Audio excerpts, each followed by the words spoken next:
Okay, it's the 16th, and just got word that Jesse Winograd, one of Imran Awan's attorneys, is going to appear for him in court. So that means that he is not going to reject the service that I provided him, and he had, I believe, until tomorrow to answer that service, and so it looks like he's not going to reject that, and he is appearing in court for him. So that is a good sign. Imran Awan, once again, you have been served, my friend. You were served, so that's now become very, very apparent. This afternoon, we've just been walking around DC and talking to various people, some more whistleblowers, and you know, a lot of people are waking up to what's going on in our country, and it's pretty remarkable, actually, to see. Obviously, there's still a lot of people that are asleep, but you know, I've spent the last couple hours with a group of people who are, you know, would probably categorize themselves at one point as Democrat, and then, you know, some Republican and independent, and you know, various political persuasions. But what they want more than anything, and that's what I find over and over again, is the truth. What is the truth? And that's what the Q movement is about, and so many other of these the movements that are taking up across our country. And so people are starving for the truth. You know, a little update for those of you that didn't get to watch the Putin-Trump interview today. It was pretty amazing, pretty fascinating. They came out and did a joint press conference after their interview today with they just met separately in a room, and you know, there was this big deal that was made. I think it's very interesting that there were a lot of people, mostly Democrats, but a lot of people here in Congress and DC that were saying that Trump should not meet with President Putin alone, like he needed a babysitter, I guess. He is the President of the United States of America, so I think I just want to remind everyone of that. He doesn't need a babysitter, so he can actually speak to world leaders alone, and he did that today. And they came out and they did a joint press conference and answered questions from the press. So the interviews were quite interesting. There was a lot of questions that were asked about some of the things that have gone on, and one of the main topics, obviously, that was brought up was the fact that the Mueller team, Rod Rosenstein's team, brought a indictment yesterday against 12 Russian subjects, and they named these 12 as being part of the GRU or FSU, which is Russia's kind of CIA unit, and they named them as military officers that worked directly under Putin. And so when the question was asked today to Putin and President Trump about these guys and their interference in the election, President Trump explained once again that we are missing the servers, the Imran Awan server, the Hillary Clinton server, you know, the laptop involving Hillary Clinton and Debbie Wasserman Schultz, and on and on and on. So much evidence is either missing, or even more likely, someone went to Home Depot and bought a bunch of hammers and just went to hell on these Blackberries, and you know, beat the hell out of them with hammers. And so, you know, that's not cool in the justice system. If you and I did that, we would be in handcuffs and in jail already.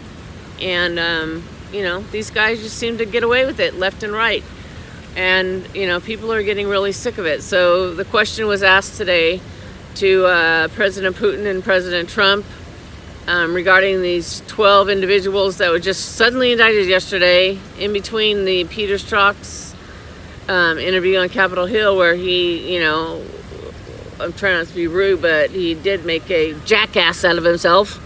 And, you know, obviously lied and, you know, told half-truths or partial truths, or, you know, and had that damn smirk on his face that really irritated most of Congress, and probably a huge swath of the American people, because it was just sickening to watch this guy who has just denigrated the law and justice of the United States and done such damage to the FBI sit in front of Congress with that look on his face like, you can't touch me, I can do no wrong. I think he has something he's going to have to wake up to very soon, because I don't think that he's going to get away with it like he thinks he is. And I know that Lisa Page, his lover, was called in yesterday, and then, or last Friday, and then again today on Monday, to testify in a closed session hearing before Congress. And the rumors that have come out is that she answered a whole lot more questions than Peter Strzok did. So, you know, I hope Peter's, you know, sweating bullets tonight, because maybe Lisa decided, you know what, I'm out. I'm not, this isn't worth it for me. I need to tell the truth. And I hope that's true for her sake and for our country's sake, that someone actually sits down and tells the truth. And so that transcript of that testimony should be very interesting when it comes out. So getting back to the press conference with President Putin and President Trump today, I think it was very fascinating when they asked President Trump about these 12 Russians who were indicted yesterday by the Mueller-Rosenstein group, you know, regarding interfering with the U.S. election back in 2016. And Trump's words were, where are the servers? Where's the DCC, or I think it's DCCC server? Where's the DNC server? And then he mentioned Imran Awan, the Pakistani man of mystery. Where is he? And where is his server? And where is his information? And why was CrowdStrike, not the FBI, the ones that examined all these servers and collected all the evidence kind of as a third party, and not the FBI? That would never, ever, ever be done in a case in normal circumstances. So why was it done in this case? And I think that you can go back and look at the financial records of CrowdStrike, CrowdStrike, and figure out who's supporting them and why that was allowed by Mr. James Comey and Mr. Andrew McCabe. So that's what President Trump's response was regarding the servers. They need to be examined by the top law enforcement in our country, and just doesn't quite appear like that's the FBI anymore. And I'm not saying it's not the FBI lying agents. I have tremendous amount of support for them, and I think most of them are, you know, great guys, just like police officers on the street, working very hard every day in the hot sun and different places like that, and taking the majority of, you know, the heat and the crimes, and handling those cases are the good guys. But you get to this upper echelon and whatever, whether it's businesses or companies, but when it's at its worst, it is the justice system of the United States of America. And when you get corruption at that level, then it all just rolls downhill, and you get it at every level. And that appears to be what has happened and has to be cleaned out. And so, you know, that's the next step. I hope that it happens soon. I hope that, you know, there's a lot of words out there about trust the plan. I hope the plan is trustworthy, and that it goes forward as it should, and that we clean out our justice system and our FBI so that we can have a competent justice system where the goal has always been to have Lady Justice be blind, and not see race or religion or creed or color or anything like that, social status, but to truly be blind and apply the facts to the law and go from there. So I hope and I pray that that continues, and I honestly believe that it is going to be whistleblowers, people that worked within the system that stood up to the system and became targets themselves and victims themselves, that are leading the way to uncover some of this stuff now. And I hope that if President Trump ever hears this video, or somebody ever hears it, that they would have something like a National Whistleblowers Day or week, and they would just line us all up, to get into the Oval Office and speak our truth. And you would see a clearing out of the dirt and ugliness in this country so fast, and protection for the very whistleblowers who have stood against the system and been so threatened over that. So the other response that I thought was very interesting today was President Putin said, "Hey, Mr. Mueller, if you would like to come to Moscow and bring your team, we'll help you find the 12 alleged Russian hackers and do the interrogations on these Russian hackers." And the only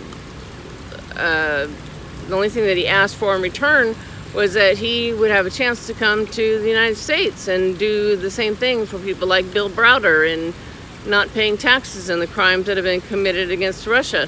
And I thought, you know what, that's a pretty good trade-off. Have Mueller's team or another team go to Moscow and interview these 12 people and find the real story out, and then have it be reciprocal. The only problem with that is that I have actually searched for the 12 people and the 13 people that were indicted a few months ago, which makes 25, the number that Trey Gowdy said, I think, early this morning, that needs to be picked up for interfering in the U.S. election. And I have, done research on these people, and the majority of them live here in the United States of America, work here in the United States of America, have companies here in the United States of America, have children and families here in the United States of America. So I find that really odd that they would spend the majority of their time here, but also be these high-ranking military officers involved in the spying or the spies from Russia, and all that goes on there, and be military officers for President Putin, but they live and work and have been here in the United States for a long time. A lot of people just don't even do that research. You just get the indictment and you get the list of Russian names, and they're long and complicated and very different from the English language, and people just accept it at face value. That was even done this morning by some of Congress. It's like, oh, go arrest these guys. Well, you might have to go arrest them, but you might have to go to places like, I don't know, Florida, California, Texas, different places like that. Not, Moscow or St. Petersburg or, any of the other Russian cities. So, everyone should maybe slow their roll a little bit and do some homework on these people and what's really going on. And I hope just from this videotape that people start to look into these guys. You can pull up the indictment, you can look at the names of the indicted suspects, and you can do your own research just through Google and through various internet channels of who these people are, and where they live and what they've been up to and what their careers are. And are they really Russians still, or are they actually Americans? Or are they in between? And does it make a lot of sense that they're full-time military officers for President Putin running the quasi-KGB? when they are living and working most of the time over here in the United States of America? Or does it make more sense that somebody rushed this indictment yesterday and threw some Russian names on there?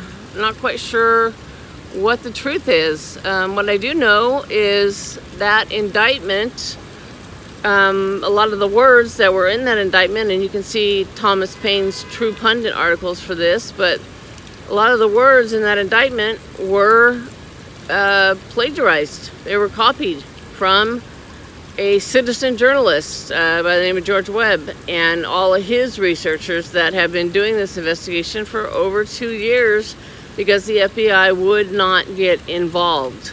And a lot of these researchers are former law enforcement and former investigators of all type, and just citizens and patriots who absolutely love their country.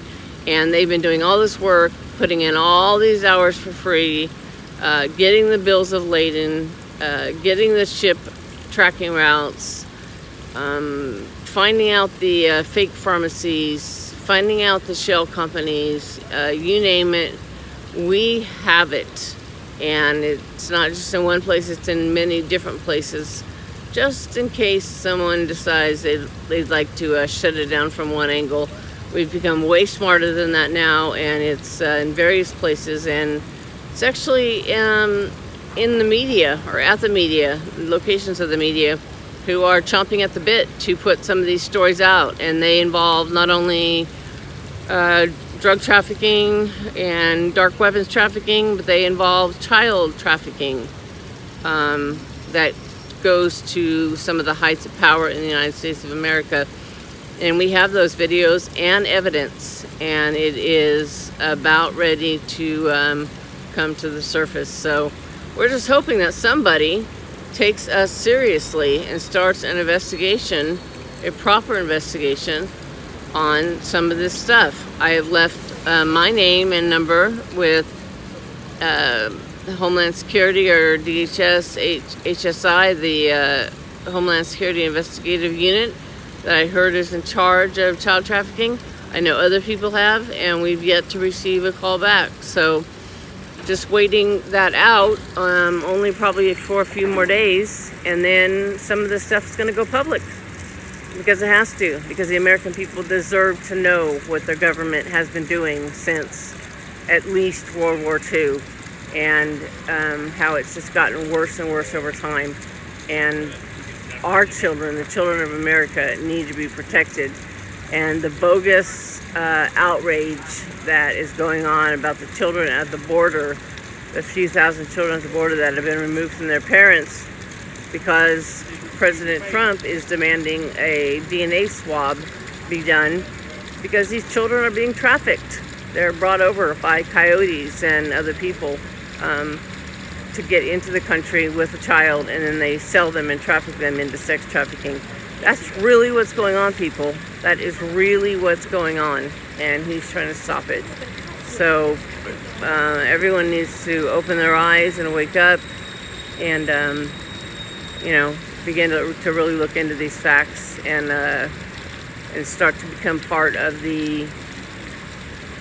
those of us that are helping, and not continue to be part of the problem. So wake up your friends and family and tell them it's time for us to look deep within our own souls and deep within the soul of this country to reestablish the rule of law, reestablish the norms, reestablish protection of little children and innocent victims, and